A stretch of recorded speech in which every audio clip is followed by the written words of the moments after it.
over all the new cards before we actually talk about the new mode. Let me do this real fast. It should be in events, right? Are they all PNZ cards? All right, so these are all the new cards. Oh my god, there's more. Okay, we're gonna go over all the new cards before we jump into the new mode. I know. I'm excited too. So we're just gonna start from here. Okay, Jayce. Jayce is a 4-mana 4/4. When you play him, you choose between Quick Attack or Challenger to get permanently, which is actually pretty decent versatility. He levels up when you've cast 2 6+ cost spells. He doesn't have to see the cast. You have to have cast 2 6+ cost spells, and you're probably casting one on like turn 3 in a Jayce deck. And once he's leveled up, you're creating the Acceleration Gate.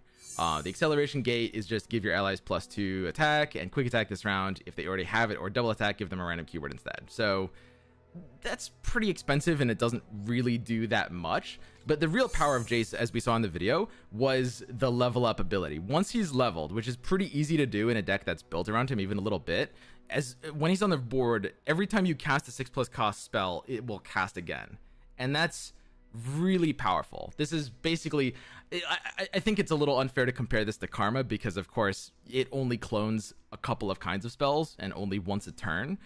But the fact that you don't have to wait until turn 10 is incredibly powerful because that's of course like a huge limitation on Karma. So overall, Jayce is a card that requires a pretty specific deck to be built for him to work, but he's pretty powerful in that deck. Then we've got Forge Chief, a 1-mana 2/1 strike, refill 1 spell mana.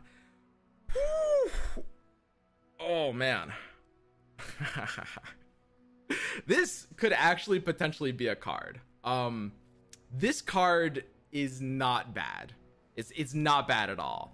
So basically, when we're thinking about Forge Chief, I think the easiest comparison is Shell Shocker. So, you know, you think of Shell Shocker, it's a very, very similar card, 1/2/1 attune, whereas Forge Chief is basically, if it dies right away to like a Gohard or something, then it won't give you a spell mana, but sometimes it attacks on turn 1 and doesn't get blocked, and then it restores 2.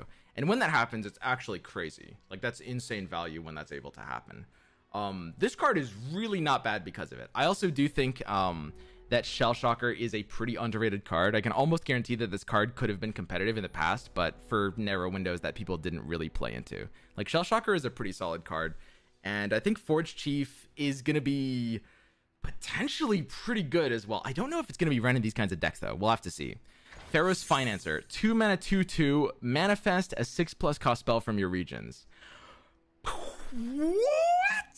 So this is the card we saw in the video. It's kind of like a Conchologist, except instead of, you know, a spell that's, cheap, like the Conchologist gives you 3 cost or lower, this generates you 6 cost or higher, which is really, really powerful. That's really, really powerful because the 6+ cost cards are situational, right? And you can do a lot of cool things with those. The one thing about Pharos Financer, obviously this is meant for like this Jayce style deck, but the one thing is, and this is something that I've, realized after it, like if you've played Mirai Great Mother a lot, you'll know exactly how bad a lot of 6+ cost spells are. The odds that this will show you 3 things that aren't that good are actually like kind of high. So this card is definitely, it looks like it's on the competitive level, but it might be a little limited by 6+ cost cards. Hex Tech Handler. It's a tech, a 3-mana 3/2 tech, grant tech allies everywhere +1/+1 once you've cast a 6+ cost spell this game. Wow, kind of crazy. What? So tech is a keyword that applies to, I believe, only Heimerdinger turrets, and there's one other card, the Adaptatron. It basically is the only other tech card. And of course, Adaptatron is just going to share keywords as well. And then Glorious Evolution turns things into techs. Yeah, and I don't know if Glorious Evolution would make sense in this deck, but the tech keyword is actually a lot more powerful really, really quickly. Like, casting a 6+ cost spell is fairly easy in this deck, and it probably wouldn't be in a Jayce deck. Like, this wants to be in its own deck, like a Heimerdinger or Adaptatron deck. But the fact that this starts with quick attack and like Adaptatron will pick up the quick attack is pretty sweet too. It's kind of like a better Draven.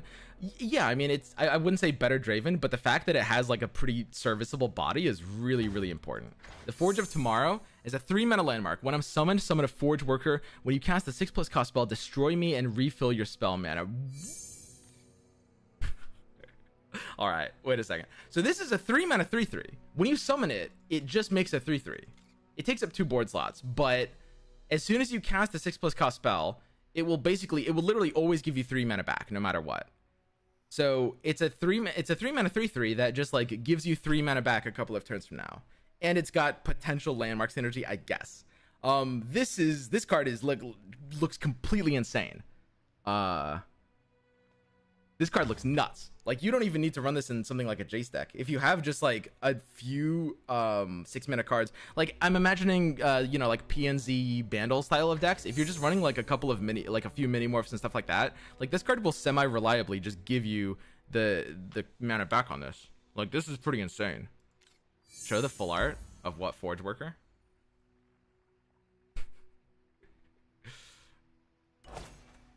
Or this. The Forge of Tomorrow. God damn it, guys, I swear to God. But yeah, no, the Forge of Tomorrow looks really good. So far, these cards are nuts. Then we've got Pharos Sky Cruiser, a 4 mana 2/4 elusive. Grant me +2 once you've cast a 6+ cost spell this game. So it's a conditional 4/4/4 elusive. It looks pretty bad. Like, as much as I like the elusive keyword, this card just, it's a one-time buff. And you're not really gonna, like, a 4 mana 4/4 elusive that's this conditional isn't even really that good. So overall, this one does look like a little bit on the weaker side. Doesn't really have a ton of synergy. Assembly line is interesting. So it's a 6 mana slow, summon 2 Forge Workers. And I talked about, like, in the past, we've used stuff like Remembrance and stuff like Brood Awakening. This card's really not bad. You're not going to run this outside of the synergy point. It's basically a card that you'll run in a Jayce deck. But you will actually want to run this in a Jayce deck, probably. Like, if you're running a Jayce deck, you need to be leveling up Jayce. And Assembly Line is a really good way of proactively doing that. Like, 2 3/3s for 6 mana is definitely all right. And the fact that you can play this on turn... You can, like, double float, play this on turn 3 for the 6 mana, and then you have 2 3/3s, which can 2 for 1. It's kind of like an interesting middle ground between Brood Awakening and Remembrance, right? It's kind of like much better than a turn 3 Remembrance. Hextech Anomaly. This is the meme card that we saw before. When you draw a Crate me in hand or Etron Star, while I'm in your hand, transform it into a random 6+ cost spell. So just it's like a patched Porobot, and every single turn, this will just become a different random 6+ cost spell, which is pretty cool, but also won't really impact enough, right? Like, like, it's very fun. It's a good meme card, but if you want any specific 6+ cost spell, then you'd rather just run that in your deck, right? Like, you don't actually want a main deck Hextech Anomaly, probably. What is Jayce's champ spell? That's a really good question. I didn't even see. Yeah, it's Shock Blast. All right. So this is the next card.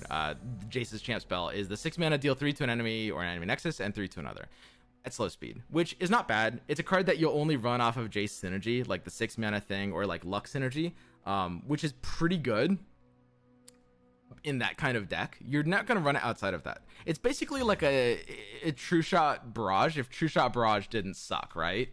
Is kind of like the idea behind this card. The difference between 6 mana and 7 is like really, really big for this kind of card, and it even probably has a better effect. Like, dealing 3 and 3 is probably better than 3 2 1 on average.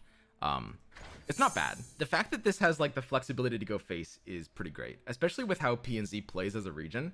PNZ's region identity is actually like almost entirely defined by the fact that cards like Mystic Shot and Get Excited have like control flexibility or face flexibility. So PNZ basically always is built in this way of like, I'm going to semi-control the board, but when your health gets low, I'm going to mess you up. And Shock Blast plays into that pretty well. So I wouldn't run it outside of like that kind of synergy, but it's pretty good there. And it looks like the last new card is Albus Pharos. 7 mana, 6/5 quick attack. When I'm summoned to draw Jayce. Okay, so there is a Jayce boat. And when it attacks, it deals 1 to the enemy nexus. For each 6+ cost spell you've cast this game, increase it by 1. And it's a 7 mana with quick attack. Well, I mean, if they don't deal with it right away, it will actually mess things up pretty big. It will just like burn the nexus down pretty fast. In a deck like this, that will very easily be doing like 4 or 5 damage to the nexus. That's really, really interesting. Full art. Yeah, now that Arcane's out, I'm going to have to do a lot more full arts. I'm going to be honest, I normally don't really get super into video game lore, but Arcane made me like care a lot more about this kind of stuff than I expected. I don't know how good this card is going to be. The fact that like direct nexus damage is really powerful, right? In Runeterra, like any sort of like direct nexus damage is always going to be good. Especially when it's unconditional. This card can get removed, but the fact that it draws you Jayce means it's never going to be really that bad. Overall, these cards are all pretty good, right? Like, I don't know exactly how powerful this Jayce archetype is going to be, but Forge of Tomorrow is really, really good. Hextech Handler could actually single-handedly enable Tex as somewhat of an archetype, which they never have been before. Assembly Line, and Shock Blast are really solid cards for the Jayce archetype. Forge Chief is a very niche card, but I think could be very good. Hilariously enough, I actually suspect this card might be better off in archetypes outside of like this kind of Jayce archetype. But it's a solid card on its own. And Pharos Financier, I think honestly this card is a little baity. I might be mistaken. This card looks really, really good at first. But I suspect that it might actually be a little bit too reliant on being able to pull a decent 6+ cost spell. It's always in PNZ, so let's look at the PNZ 6+ cost spells. I guess like they are getting a few new ones just off of these, right? Like they're getting Shock Blast and Assembly Line, and I guess they're getting Hextech Anomaly as well. And they've got Give It All. So like the PNZ has a pretty good pool, so you're often going to get like something decent like Assembly Line or Shock Blast. So yeah, maybe Pharos Financier will actually be almost as good as it looks. It looks really, really good at first though. Like Concologist vibes are really, really strong. Concologist is a great card. And 6+ cost cards, especially like if you combine this with like Shadow Owls or something and you have good grabs at like Ruination or Harrowing, is kind of insane. The thing about Pharos Financier is like when you run the numbers on this, the amount of 6+ cost cards you get are actually gonna serve like a very reliable grab for any particular thing you're looking for. Like if you do the math on Concologist, the odds of getting any specific thing you're looking of off of Concologist, any like one of card, is about 10%, roughly depending on your regions. For the 6+ cost ones for Pharos Financier, if you're looking for like Ruination and Shadow Owls or something like that, if Shadow Owls is your second region as a random example, the odds are gonna be a lot higher. It's gonna be like 25% or something like that. And yeah, that's really powerful. So overall, I like all these new cards. Jayce looks solid, and I'm glad it kind of like spawns a new archetype. Oh yeah, also, I think like immediately the default thing to do is like combine Jayce with Lux, right? Because like Lux is also the 6+ spell archetype. And you can do that. Lux just got buffed and she's a lot better now. Like her buff was actually very impactful. I don't think Jayce Lux is going to be bad at all, but I do think that it's probably going to be like less necessary than it seems at first. I think everyone's going to build Jayce and Lux at first by default, but I think Jayce can definitely be built outside of Lux. And Lux, as we've seen from like Lux Bandle doing very well, can definitely be built outside of Jayce. So it's definitely a deck, but it's not the only option of either of these champions. But yeah, I think that's all the new cards, right? Overall, I like all these new cards. They look really solid. Like there's nothing like really too weak among these. It feels like it's definitely gonna have a deck.